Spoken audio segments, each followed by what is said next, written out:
मैं किशन कुमार भारद्वाज आप लोगों का अपने प्यारे से चैनल नॉलेज पावर वाराणसी में स्वागत करता हूं।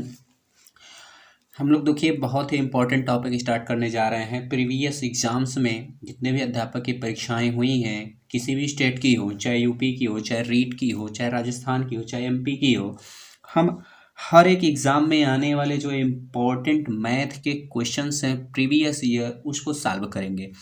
तो दोस्तों देखिए, यदि आप प्रीवियस ईयर के सभी क्वेश्चंस यदि अच्छे से रिवाइज कर लेते हैं तो मेरा अभी तक ये अनुभव रहा है मैथ को लेकर के कि आपके प्रीवियस के क्वेश्चंस उसी जगह से उसी रिलेटेड टॉपिक आपके एग्जाम में पुटअप किए जाते हैं।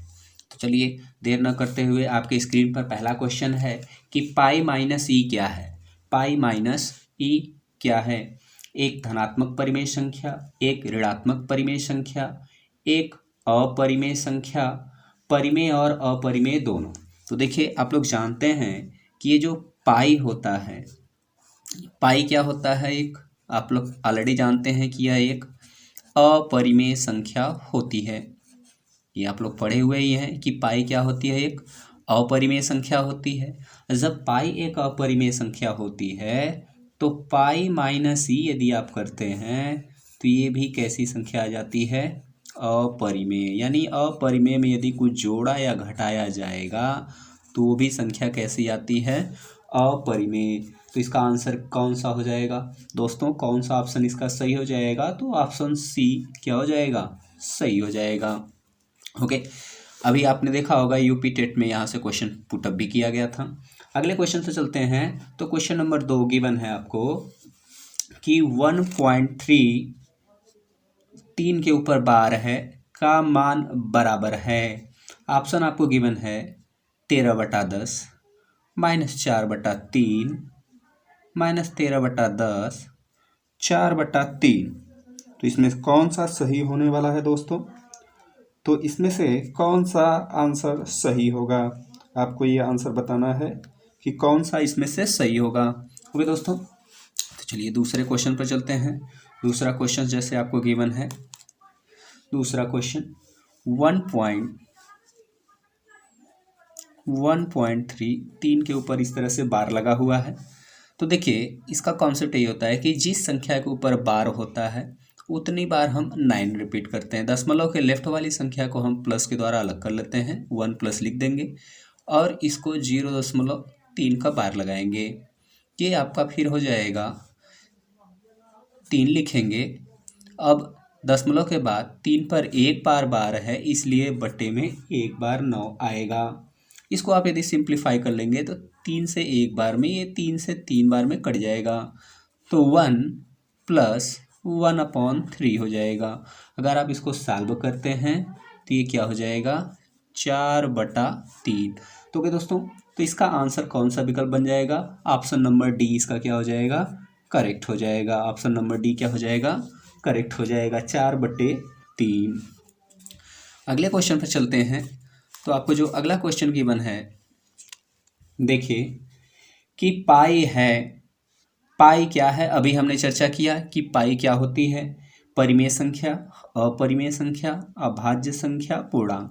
तो पाई क्या हो जाएगा? तो पाई एक अपरिमेय संख्या है दोस्तों। पाई क्या है? एक अपरिमेय संख्या है। पाई क्या है दोस्तों? एक अपरिमेय संख्या है। वो दोस्तों, तो ये 3 क्वेश्चंस कंप्लीट हुए आपके। अगले क्वेश्चन पर चलते हैं। जो है क्वेश्चन नंबर 4 आपकी स्क्रीन पर गिवन है कि एक परिमेय संख्या 5/9 व इसके योज्य प्रतिलोम के गुणनफल का गुणात्मक प्रतिलोम क्या होगा? ऑप्शन आपके सामने है। ऑप्शन ए है -361/25, दूसरा ऑप्शन है 361/25, तीसरा ऑप्शन है 381/25, चौथा ऑप्शन है -381/25। तो जैसा क्वेश्चन में कह रहा है कि एक परिमेय संख्या आपको गिवन है। कौन सी परिमेय संख्या है? तो परिमेय संख्या है 5/19 और साथ में कह रहा है कि इसके योज्य प्रतिलोम का गुणनफल। एक परिमेय संख्या है 5/19 और इसके योज्य प्रतिलोम के गुणनफल का गुणात्मक प्रतिलोम कितना होगा। तो इसका योज्य प्रतिलोम यदि आप निकालते हैं तो इसका योज्य प्रतिलोम को मतलब बस केवल साइन यानी चिन्ह बदल देते हैं और वही उसका प्रतिलोम हो जाता है। इनको जोड़ेंगे तो देखिए जीरो हो जाएगा, यानी जिन दो संख्याओं को जोड़ने पर जीरो आ जाए तो वे एक दूसरे के योज्य प्रतिलोम कहलाते हैं। अब कह रहा है कि इसका जो गुणनफल है, यदि आप इसका गुणनफल निकालते हैं तो 5/19 और इसका गुणा करते हैं तो -5/19, और यदि आप इनका गुणा कर लेते हैं तो गुणा करने पर दोस्तों क्या आ जाएगा, 5 का गुणा करेंगे तो ये तो 25 बन जाएगा, और बट्टा का 19 का स्क्वायर 19 का गुणा करेंगे तो 361 बन जाता है, और यहाँ पर माइनस है तो ये माइनस यहाँ पर लगा रहेगा। और इसके बाद कह रहा है कि ये जो गुणनफल आ रहा है, इस गुणनफल का आपको क्या बताना है, गुणात्मक प्रतिलोम। गुणात्मक प्रतिलोम को मतलब ऐसी संख्या कि इसमें यदि गुणा करें तो गुणनफल एक आ जाए। तो बस यही टर्म जो है, यानी जो नीचे है यानी जो बट्टे में है वो ऊपर चला जाएगा, ऊपर वाली वैल्यू नीचे आ जाएगी, तो माइनस का ही रहेगा।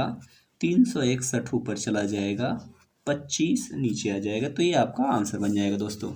ओके, अगले क्वेश्चन पर चलते हैं। देखिए अगला क्वेश्चन क्या गिवन है आपको। अगला क्वेश्चन कह रहा है कि निम्नलिखित में से कौन सा सही है। 1000 के पूर्ववर्ती का पूर्ववर्ती 999 है। 1000 के पूर्ववर्ती का परवर्ती 1001 है। 1000 के परवर्ती का परवर्ती 1002 है। 1000 के परवर्ती का पूर्ववर्ती 1000 है। तो यहाँ पर आप दो चीज़ आपको समझना है। दो चीज़ क्या क्या समझना है, एक पूर्ववर्ती समझना है, पूर्ववर्ती, एक परवर्ती समझना है, परवर्ती, और एक आपको समझना है अनुवर्ती, अनुवर्ती, और एक आपको समझना है उत्तरवर्ती, उत्तरवर्ती। ये चार संख्याएं आपको समझनी है। पूर्ववर्ती का मतलब होता है एक पहले यानी -1 करते हैं। जो परवर्ती होता है, परवर्ती का मतलब एक बाद यानी +1 करते हैं। अनुवर्ती का मतलब भी बाद में होता है, +1 करते हैं। उत्तरवर्ती का मतलब होता है उत्तर के आगे का, यानी इसमें भी +1 किया जाता है। तो आपके जैसे ऑप्शन में गिवन है कि 1000 के पूर्ववर्ती का पूर्ववर्ती 999 है, तो ये ऑप्शन क्या है, गलत है। 1000 के पूर्ववर्ती निकालेंगे तो 999 हो जाएगा, फिर उसका पूर्ववर्ती निकालेंगे तो 998 आएगा, तो पहला ऑप्शन तो गलत है। देखिए इसका ऑप्शन क्या हो जाएगा, तो इसका ऑप्शन नंबर डी जो है वो करेक्ट हो जाएगा। कैसे, जैसे देखिए 1000 गिवन है, 1000, तो 1000 के परवर्ती, तो 1000 का परवर्ती यदि आप निकालेंगे तो मैंने बताया परवर्ती में क्या करते हैं, +1 करते हैं, तो इसमें आप यदि +1 करेंगे तो आपका बन जाएगा क्या, 1001। फिर इसका भी पूर्ववर्ती यदि आप निकालते हैं तो फिर -1 करना पड़ेगा, तो इसका पूर्ववर्ती आप निकालेंगे तो फिर से आपका क्या आ जाएगा, 1000 आ जाएगा। तो इसलिए ये आंसर क्या हो गया, सही हो गया दोस्तों। तो आई होप आप लोगों को ये 5 क्वेश्चंस अच्छे लगे होंगे। अगले क्वेश्चंस मैं आपको पार्ट वाइज देता चला जाऊंगा क्योंकि वीडियो लंबा हो जाएगा, तो इसलिए दोस्तों पार्ट 2 में हम लोग मिलेंगे।